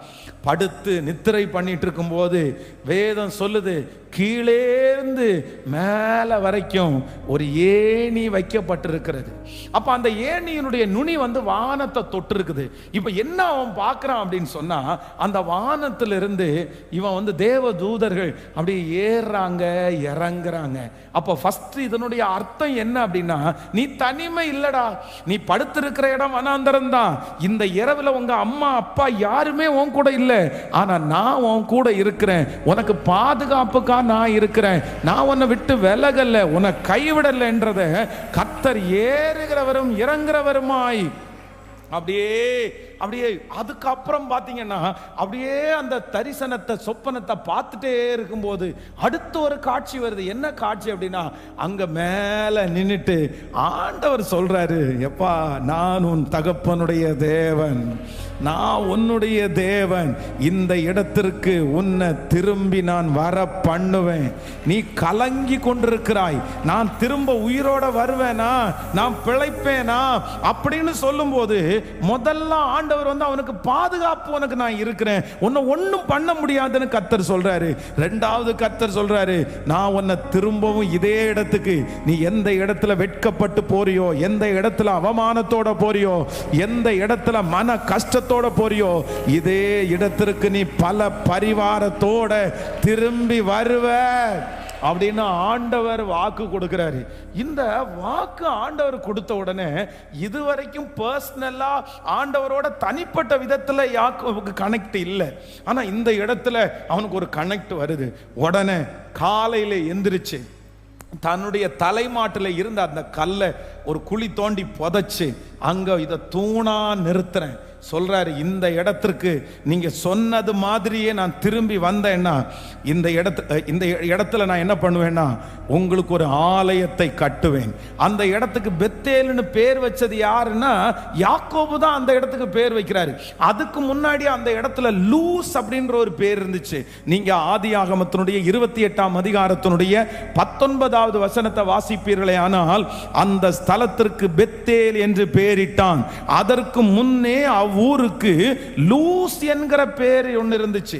லூசு அப்படின்ற ஒரு பேரை இந்த மனுஷன் எப்படி வைக்கிறார் அப்படின்னா, பெத்தேல் இது வானத்தின் வாசல், இது வானத்தின் வாசல். அப்போ இந்த இடத்துல இப்போ உடன்படிக்கை பெட்டி தூணை நிறுத்திட்டு இவர் போறாரு. போனா பாத்தீங்கன்னா அழகா எந்த ஆபத்தும் இல்லாம மாமனார் வீட்டில் போய் சேர்ந்துட்டாரு. மாமனார் வீட்டில் போய் சேர்ந்த உடனே அவருக்கு பிடிச்சது மாதிரி ஒன்ன பொண்ணை பார்த்துட்டாரு. எல்லாம் மறந்துருச்சு. அப்படி எல்லாம் திரும்பி போச்சு. கிட்டத்தட்ட 20 years 20 வருஷம் தான் பண்ணின பொருத்தனை, தான் எடுத்த திட்டம், ஆண்டவர் எந்த இடத்திலிருந்து என்னை கூட்டிட்டு வந்தாரு, கர்த்தர் என் கூட இருக்கிறத எப்படி பேசினாரு, இந்த எல்லா தரிசனத்தையும் 20 வருஷம் மறந்தாச்சு. இப்ப அகைன் திரும்பவும் இந்த மனுஷன் டிராவல் பண்ணி அந்த பெத்தேலுக்கு வரும்போது தான் ஆண்டவர் சொல்றாரு, டேய் உனக்கு ஞாபகம் இருக்கா, உனக்கு ஞாபகம் இருக்கா, இந்த இடத்துல நான் உனக்கு தரிசனமான இல்லை, இந்த இடத்துல உன் தலை மேல இருந்த கல்லை நிறுத்தி இங்க ஒரு பலிபீடத்தை கட்டுவேன் நீ வாக்கு கொடுத்த இல்லை. இப்போ நான் உனக்கு சொல்றேன், நீ எடுத்த தீர்மானத்தின்படி, நீ அன்னைக்கு ப்ராமிஸ் பண்ணபடி, நீ அன்னைக்கு வாக்கு கொடுத்தபடி, இடையில இந்த 20 வருஷம் உனக்கு எப்படி வேணாலும் போயிருக்கலாம். இந்த 20 வருஷத்துல நீ பின்மாறி இருக்கலாம், நீ தூரம் போயிருக்கலாம், நீ ஜெபிக்காம இருந்திருக்கலாம், என்ன தேடாம இருந்திருக்கலாம். ஆனா மறுபடியும் நான் உன்னை பெத்தேலில இப்போ கொண்டு வந்து நிறுத்தி இருக்கிறேன். நீ இந்த இடத்துல எனக்குன்னு ஒரு பலிபீடத்தை கட்டணும், நீ இந்த இடத்துல எனக்கு கொடுத்த வாக்குறுதியை நீ நிறைவேற்றணும், நீ எனக்கு பண்ணின பொருத்தனையை நீ நிறைவேற்றணும் அப்படின்னு மறுபடியும் ஆண்டவர் அந்த மனுஷனை பெத்தேலுக்கு கொண்டு வந்த அதே தேவன் இந்த சத்தத்தை கேட்கிற அன்பு ஆண்டவருடைய பிள்ளையே, உங்க பொருத்தனைய ஆண்டவர் மறுபடியும் ஞாபகப்படுத்துகிறார். அன்னைக்கு ஒன்னும் இல்லாத நாடுல, எல்லாரும் எதிராக இருக்கிற நாடுல, எல்லாம் உங்களை விட்டு போனதுக்கு அப்புறம் எல்லாரும் உங்களை கைவிட்டாலும் அப்பா மட்டும் உங்களை கைவிடல. அப்பா உங்களை தூக்கி எடுத்தாருல, அப்பா உங்களுக்கு வாக்கு கொடுத்தாருல. நீங்க நிறைய பேரு பெத்தேலிலே உங்களுக்கு தரிசனமான ஆண்டவரை மறந்துட்டீங்க. ஆனா கர்த்தர் வாக்கு கொடுக்கிறாரு, இந்த 100 நாள் ஜெபத்துல உன்னை மறுபடியும் அந்த பெத்தேலுக்கு கொண்டு வர்றேன். இல்ல நீ திரும்ப அந்த காரியத்தை நினைத்து பார், நீ எடுத்த பொருத்தனையை நினைத்து பார். மகளே நீ முழங்கால் படியிட்டதை நினைச்சு பார். மகனே நீ வாக்கு தத்தம் பண்ணதை நினைச்சு பார். அன்னைக்கு இந்தியா மேப்பை முட்டி முழங்கால நின்னு அழு அழு அழுன்னு அழுதியே, அந்த ஜனங்களுக்காக திறப்புல நின்னியே, அன்னைக்கு கர்த்தர் உனக்கு நிறைய தரிசனம் கொடுத்துட்டாரு. ஆனா 20 வருஷம் போல உன் வாழ்க்கையில பல வருஷங்கள் உனக்கு வித்தியாசமா போயிருச்சு. ஆனா கர்த்தர் இந்த 100 நாள் ஜெபத்துல மறுபடியும் பிரயாணம் பண்ணி உங்க கரத்தை பிடிச்சு பெத்தேலுக்கு கொண்டு வந்து கர்த்தர் நிறுத்துகிறார். நம்புறவங்க கரங்களை தட்டி, எஸ் நான் செய்வேன், திரும்ப திரும்ப செய்வேன், திரும்ப அந்த பொருத்தனையை நிறைவேற்றுவேன். அக்கினி அக்கினி அந்த அபிஷேகத்தை கேட்கிறவங்க, அந்த மகிமையை கேட்கிறவங்க அப்பாவினிடத்துல கேளுங்க. ஆமென். நான் ஒருவன் மாத்திரம் மீந்திருந்தாலும் என் காரியத்தை கர்த்தர் கேட்கிறவராச்சே. ஜெபம் பண்ணுங்க, சத்தத்தை உயர்த்தி. நிறைய பேரிடத்துல ஆண்டவர் தெளிவாய் பேசுகிறார்.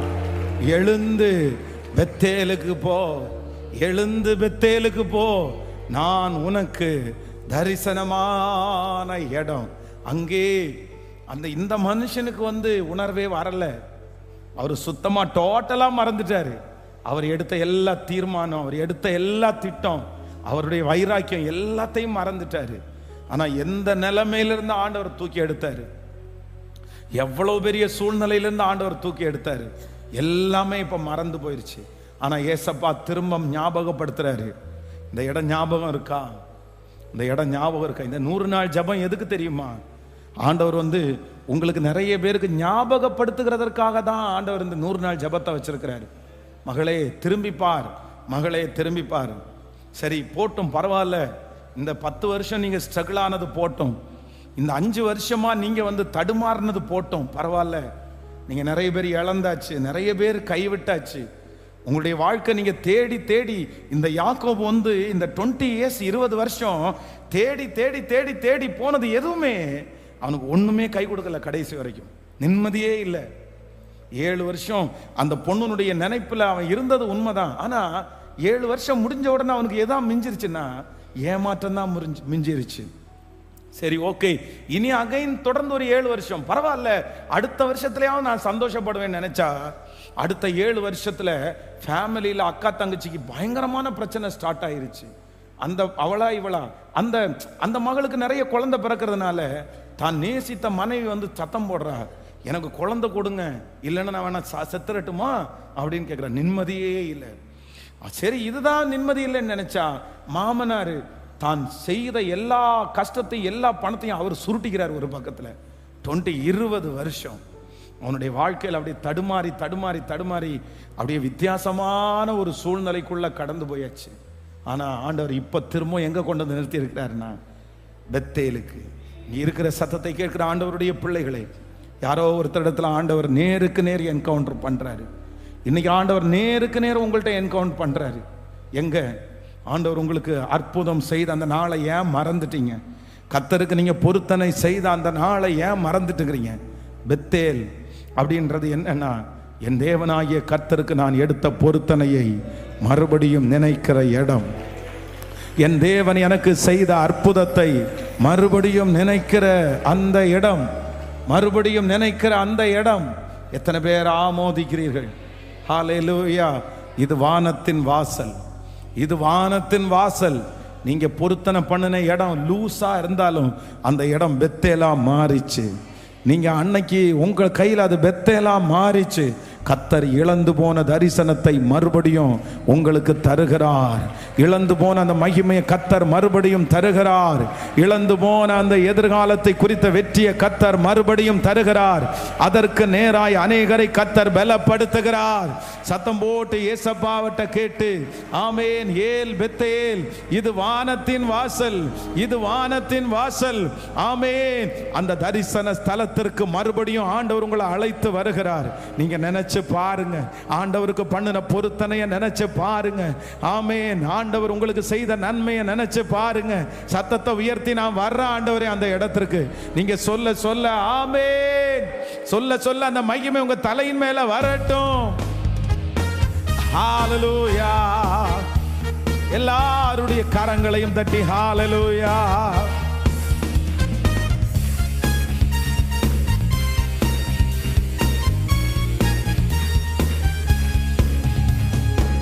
மேற்கு கிழக்கு வடக்கு தெற்கு பரம்புவா என்றீரே.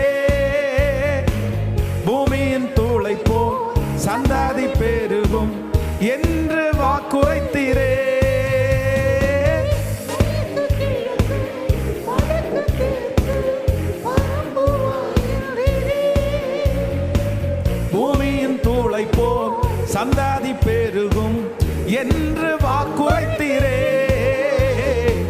சொன்னதை செய்யும் ஆழவும் என்னை கைவிடவே மாட்டீ. சொன்னதை செய்யும் ஆழவும் என்னை கைவிடவே கைகளை மேல தட்டி இது வானத்தின் வாசல் ஏசையா ஆசீர்வாதத்தின் சத்தமாய் பாடு பாட பாடு அந்த மகிமை இப்போ நிழலிடட்டும்.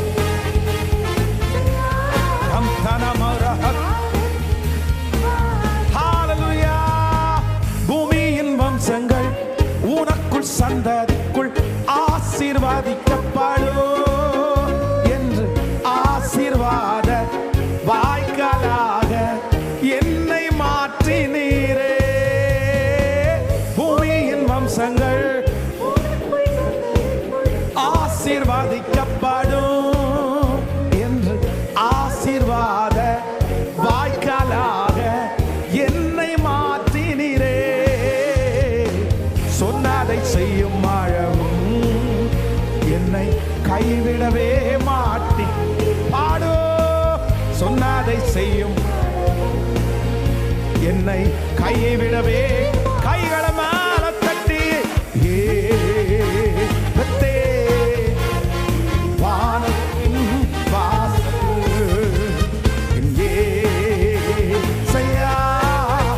ஆசீர்வாதத்தின் அக்கினி அக்கினி இழந்து போன அந்த மகிமை ஒவ்வொரு பிள்ளைகளுக்கும் மறுபடியும் கிடைக்கட்டும். அந்த தரிசனம் மறுபடியும் ஊற்றப்படட்டும். அந்த அபிஷேகம் மறுபடியும் ஊற்றப்படட்டும். இயேசுவே 20 வருடமாய் 10 வருடமாய் தேங்கி கிடக்கிற அந்த அபிஷேகம் மறுபடியும் மறுபடியும் மறுபடியும் எழுந்து பெத்தேலுக்கு போ. எழுந்து நீ பெத்தேலுக்கு போ. உனக்கு தரிசனமான உன் தேவனாகிய கர்த்தருக்கு நீ பண்ணின உடன்படிக்கையின்படி அங்கே அவருக்கு ஒரு பலிபீடத்தை உண்டாக்கு என்று வாக்கு கொடுத்த தேவனுடைய மகிமை. அக்கினி அக்கினி அக்கினி அக்கினி அக்கினி அக்கினி அக்கினி அக்கினி அத்தாரா ஓரபா லேரபா லிப்தனமரா சப்தரபா. இப்போ இப்போ ஒவ்வொருவர் மேலும் இறங்கட்டும் இறங்கட்டும் இறங்கட்டும்.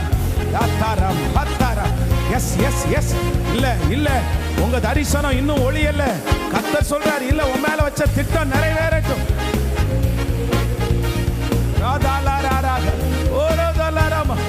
ஓ ஜீசஸ்.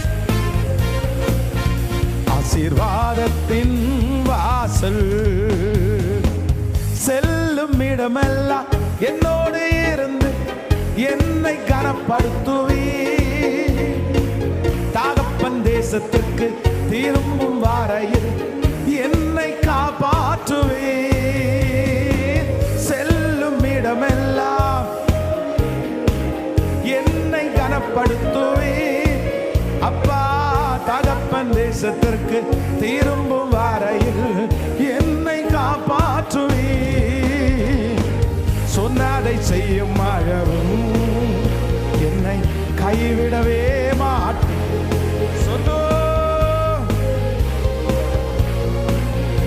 என்னை கைவிடவே கைகள மேல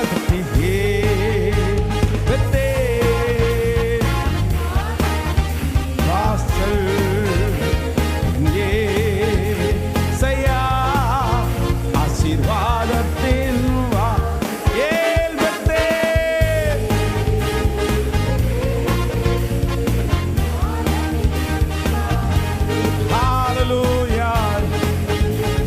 செய்யா ஆசீர்வாதத்தின் கரங்களை தட்டி தேவாவியானவருக்கு ஹalleluya ஹalleluya ஹalleluya. Thank you Jesus, thank you Jesus. ஆமென். நம்முடைய தரிசனங்கள் எல்லாம் திரும்ப எடுக்கப்படுகிற ஒரு காலம். ஆமென். ஆண்டவர் நினைச்சு பாருங்க, நினைச்சு பாருங்க. அவருடைய வல்லமைகள் இன்றும் குறையல்ல. எத்தனை வருடமானாலும் குறையல்ல. உங்க மேல வச்சிருக்கிற திட்டம் கர்த்தர் திட்டம்தான். உங்களுக்கு வாக்கு கொடுத்த தேவன் உண்மை உள்ளவர். அன்றைக்கு யாரும் இல்லாத இடத்துல உங்களுக்கு வாக்கு கொடுத்த தேவன் உண்மை உள்ளவர். இடையில நீங்க எத்தனை வருஷத்தை வேஸ்ட் பண்ணாலும் அது உங்களுக்கு தான் வேஸ்ட். பிசாசு உங்களை அழகா அந்த மாதிரி தரிசனத்தை விட்டு பல வருடங்களை உங்களை கொண்டு போயிடுவாரு. ஆனா திரும்பவும் நம்ம அந்த பெத்தேலுக்கு வந்துதான் ஆகணும். அந்த பெத்தேலுக்கு ரொம்ப லேட்டா வராதிங்க. அந்த பெத்தேலுக்கு காலதாமதமா வராதிங்க. அந்த பெத்தேலை விட்டு பிரிக்கிறதுக்கு முயற்சி பிசாசு என்ன வேணாலும் எடுப்பான். ஆனா நீங்க ஒரு தீர்மானம் எடுங்க. நீ எழுந்து பெத்தேலுக்கு போ. நீ எழுந்து பெத்தேலுக்கு போ. உனக்கு தரிசனமான கர்த்தர், உனக்கு வாக்கு கொடுத்த கர்த்தர், உன்னை தேற்றின கர்த்தர், உன்னை தட்டி கொடுத்த கர்த்தர், உன் எதிர்காலத்தை குறித்து உனக்கு சொன்ன கர்த்தர் அங்கே இருக்கிறார். அங்கே இருக்கிறார். கர்த்தர் யாரோ ஒருத்தரிடத்துல தெளிவா நேருக்கு நேர் பேசுறாரு. இல்ல இல்ல, அந்த தரிசனத்தை விட்டுறாதீங்க. அந்த தரிசனத்தை விட்டுறாதீங்க. ஒரு பெரிய நோக்கத்தை கர்த்தர் உங்களுக்கு முன்னாடி வச்சு, கர்த்தர் பலன் கொண்டு திடமனதாயிரு, திகையாதே, கலங்காதே. ஹalleluya. ஹத்தல மௌரா ஹத்தன மௌரா சந்தன மௌரா ஹதலர பௌரியா கதரமா. அவருடைய மகிமை, அவருடைய மகிமை, அவருடைய மகிமை ஒவ்வொருவர் மேலும், ஒவ்வொருவர் மேலும். ஆமென். கையை உயர்த்தி கத்தி அப்படியே ஜெபம் பண்ணுங்க. அதான் அதான் அந்த எழுப்புதல் அந்த தாயாருக்குள்ள ஆரம்பிச்சிருச்சு. அந்த எழுப்புதல் உங்க ஒவ்வொருத்தருக்குள்ளையும் அப்படியே ஆரம்பிக்கட்டும். எல்லாருக்குள்ளையும் ஆரம்பிக்கட்டும். உங்களுக்குள்ள ஆரம்பிக்கட்டும். இல்ல வாங்க, கர்த்தர் பெத்தேலுக்கு உங்களை அழைக்கிறார். பெத்தேலுக்கு உங்களை அழைக்கிறார். இல்ல இளம் வயசுல மகளே, நான் உனக்கு கொடுத்த தரிசனத்தை இன்னைக்கு கர்த்தர் திரும்ப ஞாபகப்படுத்துகிறாரு.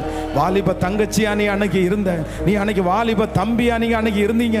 ஆனா கர்த்தர் மறுபடியும் உங்களை தட்டி கொடுத்து, இல்ல அந்த தேவன் தான் உங்களை மறுபடியும் பெத்தேலுக்கு கர்த்தர் அழைக்கிறாரு. அங்க கர்த்தர் தரிசனமான இடம். நன்மை செய்த தேவனுக்கு அங்க ஒரு நன்றி பலிபீடம். ஆமென். Thank you Jesus. So number 3, மூன்றாவதாக வேகமாக நம்ம வாசிக்க போறோம். இந்த ரெண்டையும் கூட எளிமையோட வாசிக்கலாம். அப்படியே எளிமை இல்லைங்க, டைம் ஆயிடுச்சு. ஸோ வேகமாக உங்களுக்கு சொல்லி Thank you Jesus. நம்பர் 3, மூன்றாவதாக ஒரு தேவனுடைய பிள்ளைகள் தரிசனம் வைத்திருக்க வேண்டியவங்க. ஸோ வர வேண்டிய மூன்றாவது இடம் எங்க அப்படின்னு சொன்னா எரிகோ. Thank you Jesus. ஜோஷுவாவின் புஸ்தகம் 5ஆம் அதிகாரத்தினுடைய 13வது வசனத்திலிருந்து 15வது வசனம் வரைக்கும் வாசிக்க போறோம். ஜோஷுவாவின் புஸ்தகம், ஆமென், 5வது அதிகாரத்தினுடைய 13வது வசனத்திலிருந்து 15வது வசனம் வரைக்கும் வாசிக்கலாம். பின்பு ஜோஷுவா எரியோவின் வெளியிலிருந்து தன் கண்களை ஏறெடுத்து பார்க்கும்போது, இதோ ஒருவர் அவனுக்கு எதிராய் நின்றார். உருவின பட்டயம் அவர் கையிலே இருந்தது. ஜோஷுவா அவரிடத்திற்கு போய், நீர் எங்களை சேர்ந்தவரோ எங்கள் சத்ருக்களை சேர்ந்தவரோ என்று கேட்டான். அதற்கு அவன், அல்ல, நான் கர்த்தருடைய சேனையின் அதிபதியாய் இப்போது வந்திருக்கிறேன் என்றான். அப்பொழுது யோசுவா தரையிலே முகம் குப்புற விழுந்து பணிந்து கொண்டு அவரை நோக்கி, என் ஆண்டவர் தம்முடைய அடியானுக்கு சொல்லுகிறது என்னவென்று கேட்டான். அப்பொழுது கர்த்தருடைய சேனையின் அதிபதி யோசுவாவை நோக்கி, உன் கால்களில் இருக்கிற பாதரட்சியை கழட்டி போடு, நீ நிற்கிற இடம் பரிசுத்தமானது என்றார். யோசுவா அப்படியே செய்தான். எரிகோ இஸ்ரவேல் புத்திரருக்கு முன்பாக அடைக்கப்பட்டிருந்தது. ஒருவரும் வெளியே போகவும் இல்லை, ஒருவரும் உள்ளே வரவும் இல்லை. கர்த்தர் யோசுவாவை நோக்கி, இதோ எரிகோவையும் அதன் ராஜாவையும் யுத்த வீரரையும் உன் கையிலே ஒப்பு ஒப்பு கொடுத்தேன்.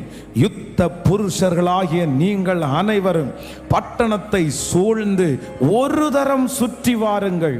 இப்படி 6 நாட்கள் செய்ய கடவீர்கள். 7 ஆசாரியர்கள் பெட்டிக்கு முன்பாக 7 கொம்பு எக்காளங்களை பிடித்து கொண்டு போக வேண்டும். 7ஆம் நாளிலே பட்டணத்தை 7 தரம் சுற்றி வர கடவர்கள். ஆசாரியர்கள் எக்காளத்தை ஊத வேண்டும். ஆமேன். அவர்கள் அந்த கொம்புகளினால் நெடுந்தொனியிடும் போது, நீங்கள் எக்கால சத்தம் கேட்கும் போதும் ஜனங்கள் எல்லாரும் மகா ஆரவாரத்தோடே ஆர்ப்பரிக்க கடவார்கள். அப்பொழுது பட்டணத்தின் அலங்கம் இடிந்து விழும். உடனே ஜனங்கள் அவரவர்கள் தங்களுக்கு நேராய் ஏற கடவார்கள் என்றார். ஹல்லேலூயா. நம்பர் 3, எரிகோ அப்படின்னா என்ன அர்த்தம் அப்படின்னு சொன்னா, துதி அப்படின்னு அர்த்தம், ஆராதனை. ஆமென். நெடுந்தொனியாய் நீங்க எக்காலத்தை ஊதும் போது உங்களுக்கு முன்னாடி இருக்கிற எரிகோ கோட்டை இடிந்து விழும். ஹல்லேலூயா. நம்பர் 3, ஆண்டவர் நிறைய பேரை அடுத்து எங்க கொண்டு போறாருன்னா, துதியினால் தாவீது எல்லா இடத்திலையும் பாடினான். அவன் பாடாத இடங்கள் எங்கேயும் இல்லை. சத்துரு சூழ்ந்து கொள்ளும் போது பாடினான், நன்மை வரும்போது பாடினான், கர்த்தர் உதவி செய்யும் போது பாடினான். கர்த்தரை நான் எக்காலத்திலும் ஸ்தோத்தரிப்பேன், அவர் துதி எப்போதும் என் வாயிலே. ஆராதனை ஆராதனை ஆராதனை ஆராதனை. நீங்க ஆராதிக்க எரிகோ மதில்கள் இடிந்து விழும். கர்த்தர் உங்களுக்கு வாக்கு கொடுக்கிறார், நீ ஆராதிக்கணும் மகளே, நீ ஆராதிக்கணும். அதுதான் எரிகோவின் அனுபவம். சமயம் இல்லாததுனால கடந்து போகிறேன். நம்பர் 4, 4ஆவதாக, தேங்க்யூ ஜீசஸ், 2 ராஜாக்கள் 2ஆம் அதிகாரத்தினுடைய 11, 12 கூட வாசிக்கலாம். 2 ராஜாக்கள் 2ஆம் அதிகாரத்தினுடைய 11, 12. அவர்கள் பேசிக்கொண்டு நடந்து போகையில் இதோ அக்கினி ரதமும் அக்கினி குதிரைகளும் அவர்கள் நடுவாக வந்து இருவரையும் பிரித்தது. எலியா சுழல் காற்றிலே பரலோகத்திற்கு ஏறி போனான். அதை எலிசா கண்டு, என் தகப்பனே, இஸ்ரவேலும் ரதமும் குதிரை வீரரும் ஆனவரே இருந்தவரே என்று புலம்பினான். அவனை அப்புறம் காணாமல் தன் வஸ்திரத்தை பிடித்து 2 துண்டாக கிழித்தான். பின்பு எலியாவின் மேலிருந்து கீழே விழுந்த சால்வையை எடுத்து திரும்பி போய் யோர்தானின் கரையிலே நின்று எலியாவின் மேலிருந்து கீழே விழுந்த சால்வையை பிடித்து, எலியாவின் தேவனாகிய கர்த்தர் எங்கே என்று சொல்லி தண்ணீரை அடித்தான். தண்ணீரை அடித்த உடனே அது 2 பக்கமாய் பிரிந்ததினால் எலிசா இக்கரைப்பட்டான். எரிகோவில் பார்த்து கொண்டிருந்த தீர்க்கதரிசிகளின் புத்திரர் அவனை கண்டவுடனே எலியாவின் ஆவி எலிசாவின் மேல் இறங்கி இருக்கிறது என்று சொல்லி அவனுக்கு எதிர்கொண்டு போய் தரை மட்டும் குனிந்து அவனை வணங்கி நல்ல கரங்களை தட்டி ஒரு நல்ல கரங்களை தட்டி, thank you Jesus. So number 4, the Jordan அப்படின்றது என்ன அப்படின்னு சொன்னா, ஒரு நியூ பிகினிங், ஒரு புதிய துவக்கம். இந்த 52வது நாளில் ஒரு புதிய துவக்கம். பழையதெல்லாம் போயிரட்டும், எல்லாத்தையும் மறந்துருங்க. ஒரு நியூ பிகினிங், ஒரு புது துவக்கம். இந்த வருஷத்தினுடைய கடைசியில் இந்த 100 நாள் ஜபத்தை ஆண்டவர் ஆயத்தம் பண்ணதுக்கு காரணம் உண்டு. ஒரு புதிய துவக்கம். எல்லாம் ரீஸ்டார்ட் பண்ணி, எல்லாத்தையும் டெலீட் பண்ணி, எல்லாம் வாஷ் அவுட் பண்ணி, எல்லா அசுத்த கரைகளை வாஷ் அவுட் பண்ணி, என் மைண்டில் இருக்கிற எல்லா தேவையில்லாததை தூக்கி போட்டு ஒரு புது துவக்கம்.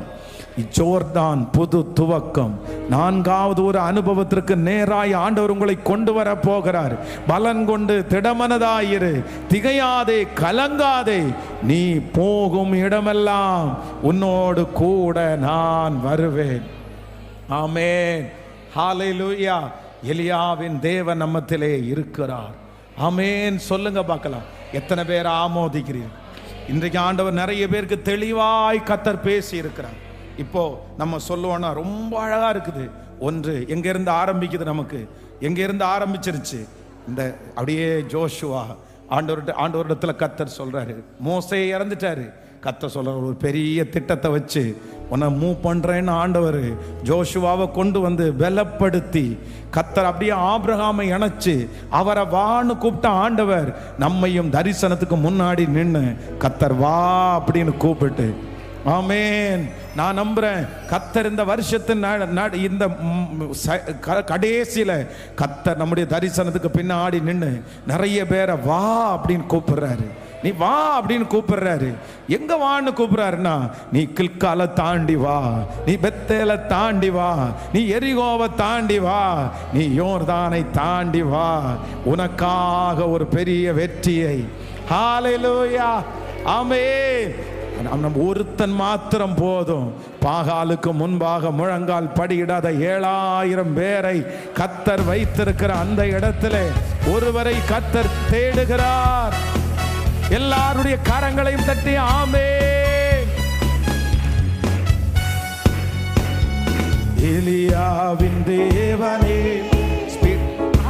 இறங்கிடும் நேரமே, எலியாவின் தேவனே இறங்கிடும் நேரமே, அசைவாடும் அனலாக்கும் எங்கள் அக்கினி ஜுவாலையே, அசைவாடும் அனலாக்கும் எங்கள் அக்கினி ஜுவாலையே,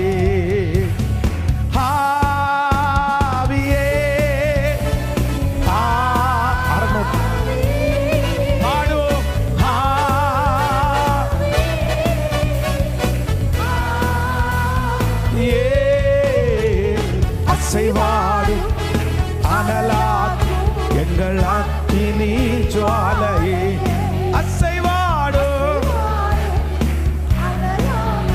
எங்கள் அக்கினி. எல்லாரும் கரங்களை தட்டி அப்படியே, நான் ஒருவன் மாத்திரம் மீந்திருந்தாலும் பாகாலின் படைகளை எதிர்த்திடுவேன். நான் ஜெபிக்க ஜெபிக்க ஜெபிக்க ஜெபிக்க இந்த 52வது நாளில் அவருடைய பெரிய விஷன் இல்ல, சாதாரணமான நோக்கத்திற்காக அல்ல, பெரிய நோக்கத்திற்காக என்னை தெரிந்து கொண்டிருக்கிற கர்த்தர். ஜெபிங்க ஜெபிங்க எல்லாரும் இருதயத்தினா அந்த அக்கினிய கர்த்தர் இன்றைக்கு இந்த நாளிலே விசேஷமா ஊற்றுறாரு. ஒருவன் மாத்திரம் மீந்திருக்க பாகாலின் படைகளை எதிர்த்திடுவே, ஒருவன் மாத்திரம் மீந்திருக்க எதிர்த்திடுவே, நான் ஜெபிக்க ஜெபிக்க அவ தலை அசைப்பா, நெருப்பா இறங்கிடுவா. சொல்லு, நெருப்பா இறங்கிடு. கைகளை மேல தட்டி ஆவியே சத்தமா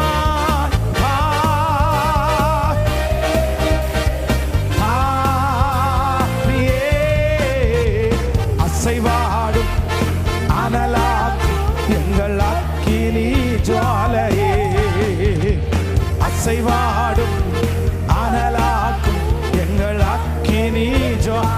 ஆவியே ஆவியே ஆவியே ஆவியே ஆவியே, அசைவாடும் அனலாக்கும் எங்கள் அக்கினி ஜுவாலையே. பாடு, எங்கள் அக்கினி அசைவாடும்,